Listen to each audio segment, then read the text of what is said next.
조선산업 불황에 대응.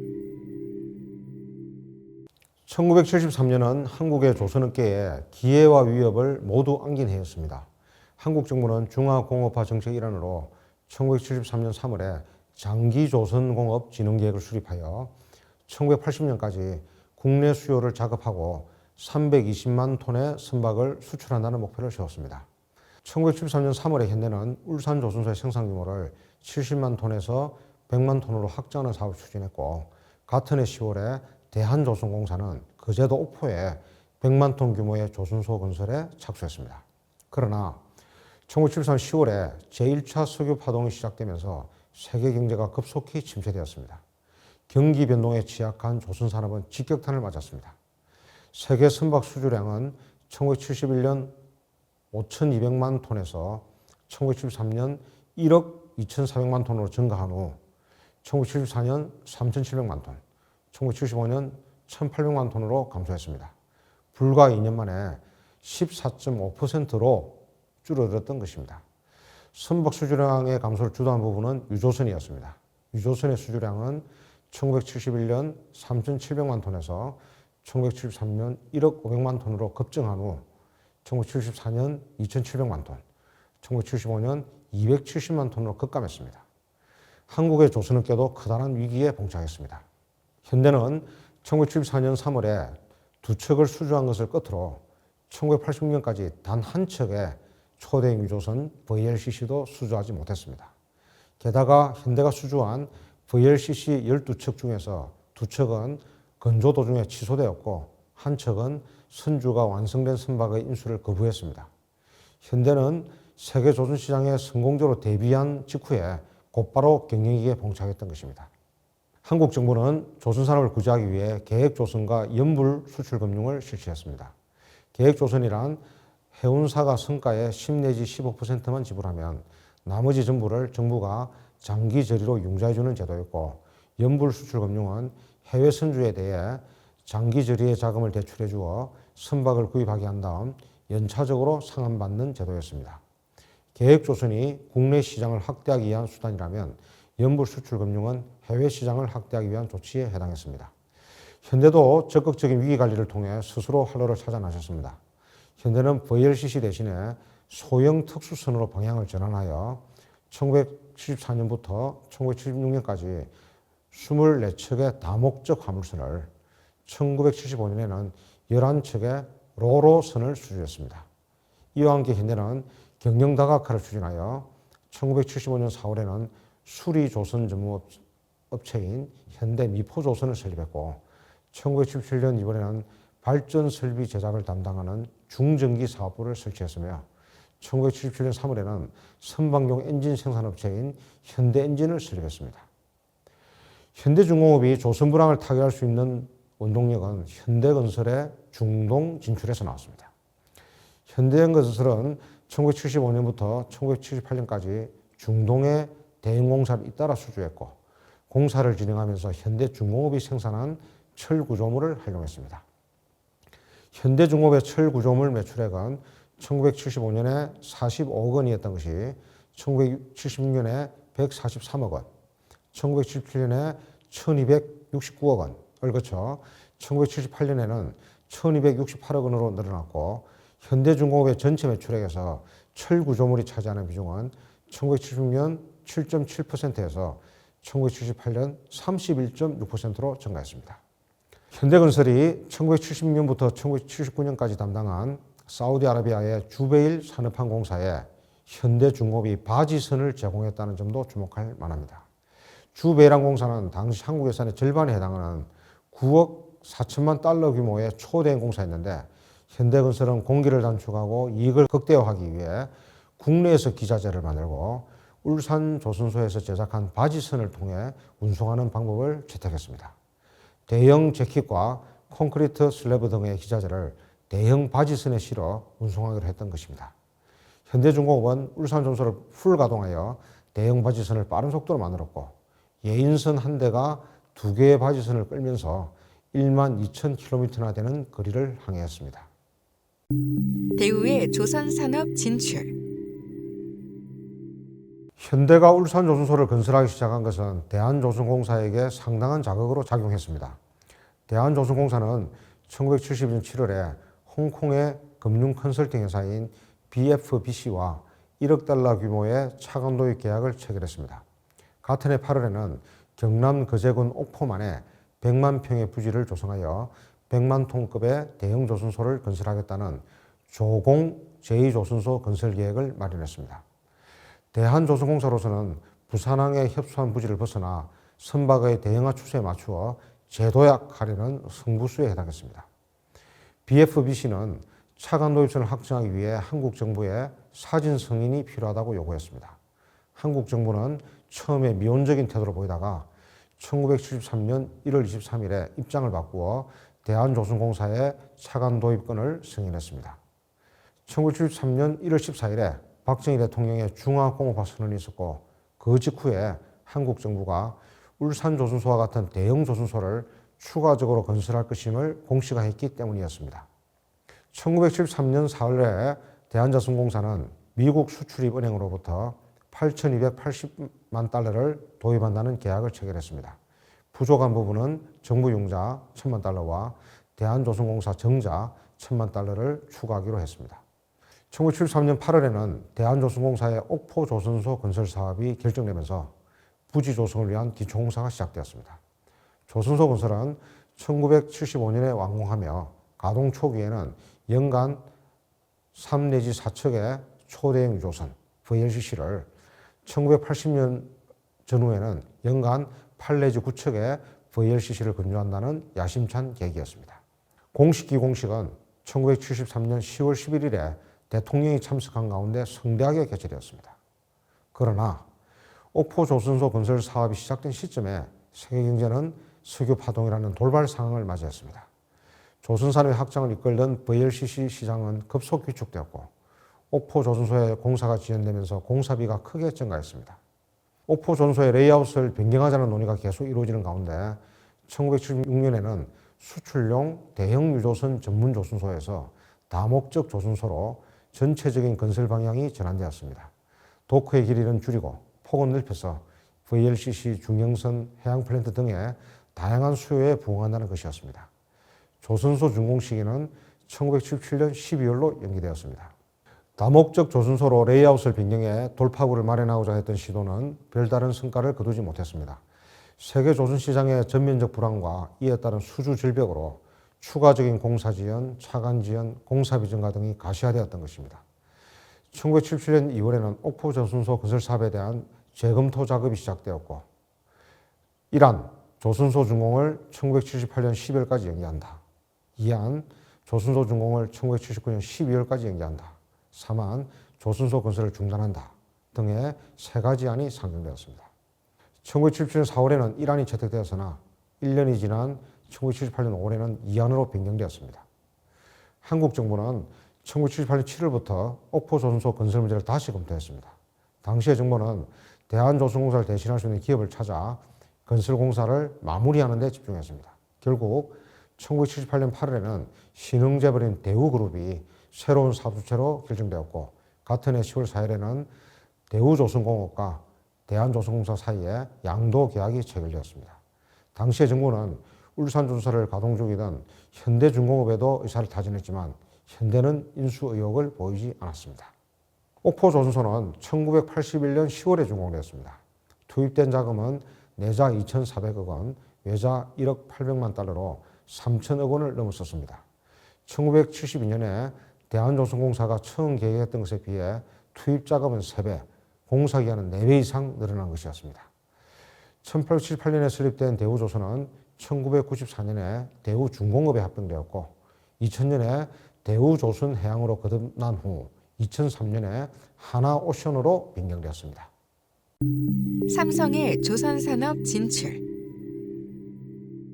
삼성의 조선산업 창간은 1973년 5월에 공시가 되었습니다. 삼성을 움직인 것은 1973년에 중화공업화 정책 일환으로 대형 조선소의 대대적 건설이 가시화되었다는 점에서 찾을 수 있습니다. 한국 정부는 1973년 3월에 1980년까지 320만 톤의 선박을 수출한다는 장기 조선공업 진흥 계획을 마련했으며 1973 6월에 중화공업 육성 계획을 발표하면서 100만 톤급 조선소 5개를 건설한다는 방침을 정했습니다. 울산 조선소 확장 사업과 옥포 조선소 건설 사업 위에도 3개의 대형 조선소를 추가적으로 신설한다는 것이었습니다. 삼성은 일본의 이시가와지마 하리마 중공업 IHI와 합작하여 조선소 건설을 추진하기로 계획했습니다. IHI는 미쓰비시 중공업과 함께 일본 조선업계의 양대축을 이루는 기업이었습니다. IHI는 S 프로젝트 팀이라는 특별 조직을 만든 후 조사단을 파견했으며 조선소 입지의 선정부터 사업 계획서의 작성에 이르기까지 절대적인 영향력을 행사했습니다. 처음에 한국 정부는 그제도 지세포를 조선소 입지로 지정해 주었지만 IHI는 통영 안정리로 부지 변경을 제안했습니다. 지세포가 풍향 차단이 부족하고 항만의 폭이 협소하며 배후지도 넓지 못하는 것이었습니다. 삼성은 물론이고 정부도 별다른 이의 없이 IHI의 제안을 수용했습니다. IHI가 삼성의 조선산업 진출에 적극적으로 협조한 배경으로는 다음에 3가지를 들 수 있습니다. 첫째, IHI는 경쟁자인 미쓰비시 중공업이 박정희 정권과의 밀착관계 속에서 한국의 중공업 시장을 독점하다시피 하는 것에 위기감을 느꼈습니다. 둘째, 이미 현대가 가와사키 중공업을 통해 기술을 도입했기에 일본의 기술 유출을 차단하는 의미가 없어졌습니다. 셋째, 가와사키 중공업이 현대를 지원하면서 이후에 울산 조선소를 하청 조선소로 활용한 것과 유사한 의도를 가지고 있었습니다. 1974년 3월에는 IHI 본사에서 합작 투자 계약이 정식으로 체결되었고 4월에는 삼성이 75%, IHI가 25% 출자하는 합작회사 설립이 인가되었습니다. 1974년 8월 5일에는 자본금 20억 원으로 삼성중공업 주식회사가 설립되었습니다. 삼성이 7억 5천만 원, IHI가 2억 5천만 원을 불입하였고 경영진 중 사장은 이병철의 처남인 이현택이, 부사장은 IHI 측에서 맡았습니다. 삼성중공업은 1974년 11월부터 1976년 12월까지 1억 5천만 달러를 투입하여 100만 톤 규모의 조선소를 건설하여 매년 27만 톤급 초대형 유조선 VLCC 4척을 건조한다는 계획을 세웠습니다. 현대나 대한조선공사에 비해 삼성의 조선산업 진출은 마치 정광석화처럼 이루어지는 것처럼 보였습니다. 그러나 1974년 11월 10일로 예정된 기공식은 열리지 않았고 조선소 건설 공사는 1975년 3월로 연기되었습니다. 석유 파동 여파에 의해 세계 조선시장이 급속히 위축되고 있었기 때문이었습니다. 한국 정부는 삼성에게 조선소 조기 착공을 독촉하다가 1975년 7월에는 계획을 보류하는 것으로 선회했습니다. 삼성의 조선소 건설 연기는 IHI가 주도한 것으로 보입니다. 당시에 IHI는 주력 업종을 조선에서 엔지니어링으로 전환하는 작업을 추진하고 있었습니다. 삼성은 1970년 5월에 조선 사업을 포기한다고 정부에 통보한 후 IHI와의 합작으로 창원에 기계 공장을 건설하기로 했습니다. 이로써 삼성의 조선업 참여는 좌절되는 것처럼 보였습니다. 그러나 불과 1년이 지난 1977년 4월에 삼성은 다시 조선산업에 진출했습니다. 우진조선이 건설하고 있던 10만 톤급의 죽도 조선소를 인수하는 방식이었습니다. 죽도 조선소의 경우에는 고려 원양이 1974년에 고려조선을 설립하여 건설하기 시작했으며 1977년에는 주식회사 진로가 지분을 인수하여 사명을 우진조선으로 바꾸어 건설을 지속하고 있었습니다. 우진조선이 자금난을 견디지 못해 정부의 지원을 요청하자 정부는 조선소 포기에 원재가 있는 삼성이 나머지 공사를 진행하도록 압력을 넣었습니다. 결국 삼성은 1977년 4월 22일에 우진조선 인수 절차를 완료하고 사명을 삼성조선 주식회사로 변경했습니다. 죽도조선소는 1979년 12월에 준공되었습니다. 삼성조선은 매년 큰 적자를 기록했으며 1983년에는 삼성중공업으로 통합되었습니다. 현대, 대우, 삼성의 설비 확장을 바탕으로 한국의 조선 설비 규모는 1970년에 18만 7천 톤에 불과했던 것이 1974년에 110만 톤을 거쳐 1979년에는 280만 톤으로 증가했습니다. 대우와 삼성이 조선소를 확보하면서 한국의 조선산업은 대기업 간 경쟁을 통해 성장하는 패턴을 보이기 시작했으며 울산에 이어 거제가 조선산업의 중심지로 부상했습니다. 조선산업의 부침과 합리화. 한국의 조선산업은 현대, 대우, 삼성과 같은 재벌 기업들이 잇따라 대형 조선소의 건설을 추진함으로써 건조 능력의 측면에서 급속한 성장세에 진입했습니다. 한국은 1981년에 세계 2위의 선박 생산국으로 발돋움했으며 현대중공업은 1983년에 세계 조선시장 발주량의 10.3%를 수주해 세계 최고의 실적을 달성하기도 했습니다. 그러나 1980년대에 들어서도 세계 조선시장에서 신조 수주량이 감소하는 경향은 계속되었습니다. 이에 따라 한국의 조선업체들은 고정비용이 높은 대형 설비의 가동률을 높이기 위해 저가 수주와 같은 공격적인 영업활동을 전개해야 했습니다.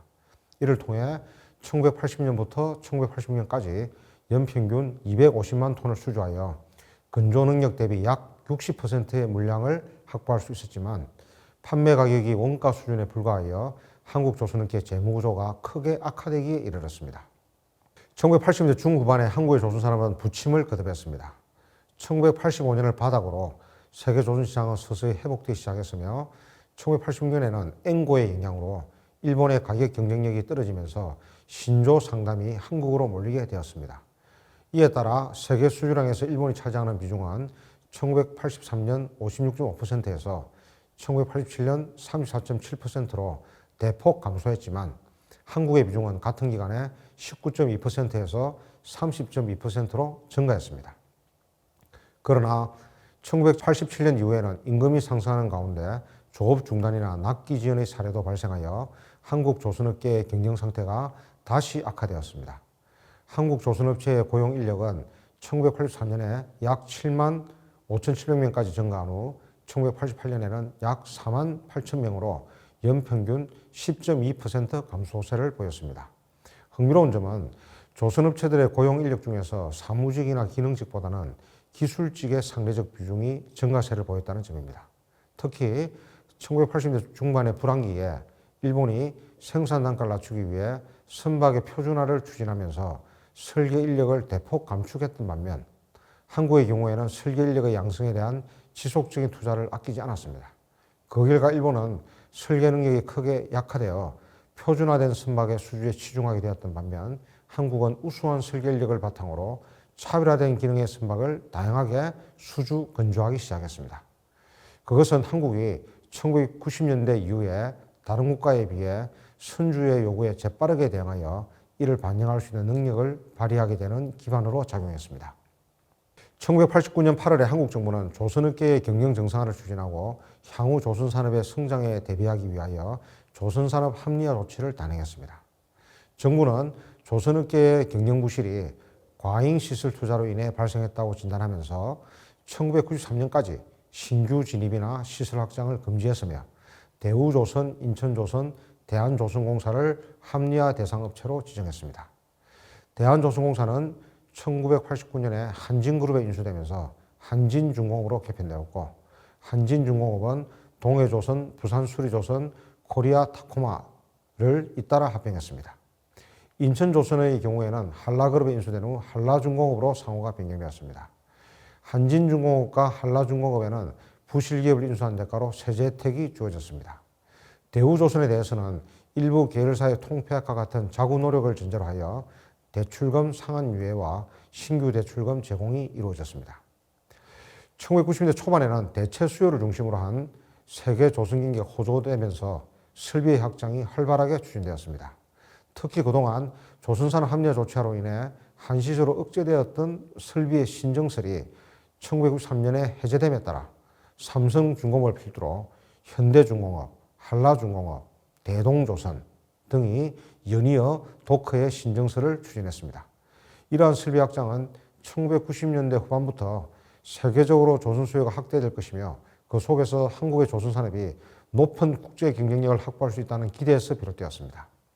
1993년에는 엔화 가치가 높게 평가되는 것을 배경으로 한국이 기존의 500 내지 600만 톤 수준을 훨씬 넘어선 950만 톤의 선박을 수주하여 일본을 제치고 세계 1위의 수주국으로 부상하기도 했습니다. 1988년과 1995년을 비교해 보면 선박 건조량은 337만 7천 톤에서 566만 3천 톤으로, 선박 수출량은 292만 8천 톤에서 464만 7천 톤으로 증가했습니다.